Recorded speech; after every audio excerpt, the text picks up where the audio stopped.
Oi, amigas, sejam muito bem-vindas a mais um episódio do Mulheres de Frente com Texto. A ideia é compartilhar com vocês trecho de livros que eu tenho lido e que têm me feito bem. As sextas-feiras são sempre especiais porque nós estamos juntas. Isso é motivo de muita gratidão ao Senhor. Essa semana foi um momento de muitos desafios para algumas de nós, mas também de oportunidades de colocarmos as verdades da Palavra de Deus em nosso coração e seguirmos em frente, louvando e agradecendo o nome do nosso Senhor.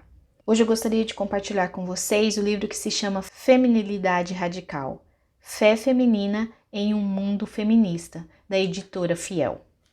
Este é um livro que eu gostaria que alguém tivesse me dado em meu aniversário de 30 anos. Eu era uma mulher impertinente, solteira, uma profissional bem-sucedida, mas como nova cristã eu tinha uma cosmovisão completamente nova para processar e avaliar. As pessoas realmente leem a Bíblia?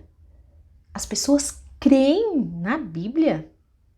Elas falavam sobre relacionamentos e papéis de uma maneira tão diferente de qualquer coisa que eu tinha ouvido antes.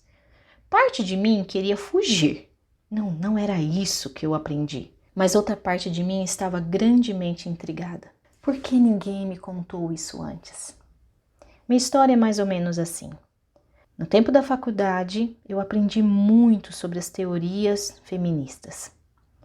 Nas aulas de estudo feminismos, mais propriamente dito, não aprendi muito sobre a história real, mas eu aprendi muito sobre como debater com homens, como colocar as minhas ideias, a opressão feminina, tudo o que estava acontecendo no cenário atual.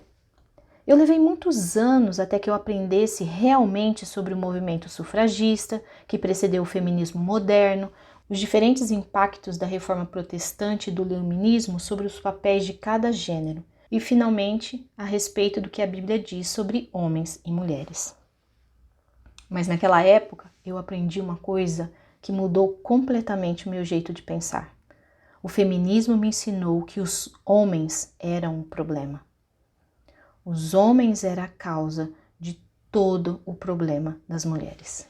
Foi na faculdade que uma amiga me emprestou um livro dizendo quão valioso ele foi para ela reaver sua psique feminina. A premissa desse livro é que as mulheres poderiam ser restauradas pelo estudo das fraquezas e forças das deusas da mitologia grega e pela busca por reconciliação desses arquétipos numa mulher completa. Claro que eu fiz o teste do livro e o meu resultado foi surpreendente. Eu estava próxima à deusa Atenas, uma deusa guerreira que surgiu completamente formada da cabeça de Zeus. É fácil identificar as Atenas no mundo moderno. Ela está lá fora, em todos os sentidos da palavra, editando revistas, dirigindo departamentos de estudos femininos em faculdades, apresentando programas de entrevistas, fazendo turismo educacional, produzindo filmes, desafiando o parlamento local. A mulher Atenas é muito visível porque ela é extrovertida, prática, inteligente. Logo me identifiquei com ela. E essa mulher também disputará com seu companheiro, competirá com ele e frequentemente o desprezará por não ser tão firme quanto ela. Esse era o retrato bastante exato da minha vida naquela época. Eu realmente não sabia o que fazer com a minha identidade feminina, mas certamente sabia como discutir com os homens. Mas eu olhando para trás, eu vejo como Deus é maravilhoso e criativo e como Ele já estava trabalhando em meu coração, mesmo eu estando tão longe das verdades da palavra de Deus. Achando que, num estereótipo da deusa Atenas, eu ia reconciliar comigo mesmo a minha feminilidade. Mas foi durante uma viagem para a África do Sul que Deus se revelou para mim. Eu estava indo visitar minha irmã e meu cunhado, que estavam morando lá temporariamente para estudar em um instituto bíblico. Meu plano era desfrutar de umas férias exóticas e nada mais. Afinal, eu ia conhecer a África do Sul. Mas esse não era o plano de Deus. Mas no domingo de Páscoa, numa igreja, eu escutei a maior mensagem de redenção e perdão que já alcançou os ouvidos humanos. Lá, sentada entre as pessoas que certa vez se desprezavam por causa da cor de suas peles, eu aprendi que a esperança da mudança se encontrara na vida e na morte de Jesus Cristo, não em um sistema. Depois de explicar a evidência histórica para a veracidade da vida de Jesus, o pastor nos falou sobre a importância de sua morte. Ele começou com o problema do pecado, nossa rebelião contra as leis de Deus e os padrões santos. O pastor nos explicou que a Bíblia diz que a morte é consequência do pecado. Cada um de nós enfrenta a morte por causa de nossos pecados individuais. Mas também vivemos num mundo caído por conta do nosso pecado coletivo. Mas Deus nos oferece uma solução chocante. Para quebrar o ciclo de pecado e morte, Ele enviou o seu Filho, Jesus Cristo, para ser o nosso substituto, para viver a vida perfeita. Jesus morreu na cruz para que pudéssemos viver. Sua ressurreição 3 dias depois era a prova de que seu sacrifício foi suficiente para quebrar o ciclo da maldição, do pecado e da morte. Apenas em Jesus encontramos significado para a nossa existência. Quando eu voltei para casa, eu sabia que Deus tinha feito algo em minha vida. Uma fé real estava brotando em meu coração, mas eu não sabia muito bem o que isso significava. Eu só sabia que eu estava diferente. Devagar, eu fui percebendo que a Bíblia não estava apenas apresentando um novo conjunto de regras para relacionamentos de sucesso ou para uma vida de paz. Ela estava apresentando um jogo totalmente novo para mim, com objetivos radicalmente diferentes para alcançar a vitória do que eu havia aprendido nos bancos da universidade. Vencer significava viver uma vida que glorificasse a Deus. Vencer era crescer em humildade. Vencer era confiar em Deus e servir os outros. Vencer era cultivar o fruto do Espírito: amor, alegria, paz, longanimidade, benignidade, bondade, fidelidade, mansidão e domínio próprio. Vencer era crescer à semelhança de Cristo. Todas as minhas antigas filosofias feministas resultaram apenas em socos ao vento, esperando que isso gerasse em mim alguma mudança que nunca aconteceu. Mas a Escritura diz que é pela luz de Deus que vemos a luz. A luz da palavra de Deus me mostrou a verdade. O que eu pensava que era certo e verdadeiro não se susteve diante das Escrituras. A observação e a psicologia humanas podiam somente apontar para o problema. Mulheres orgulhosas discutem com homens que elas consideram ser mais fracos e indignos de seu respeito, mas não oferecem solução para a tensão entre os sexos. Eu não precisava reconciliar o panteão de minhas deusas interiores. O que eu precisava era de Cristo. Eu precisava me arrepender dos meus pecados, assim como os homens também precisam.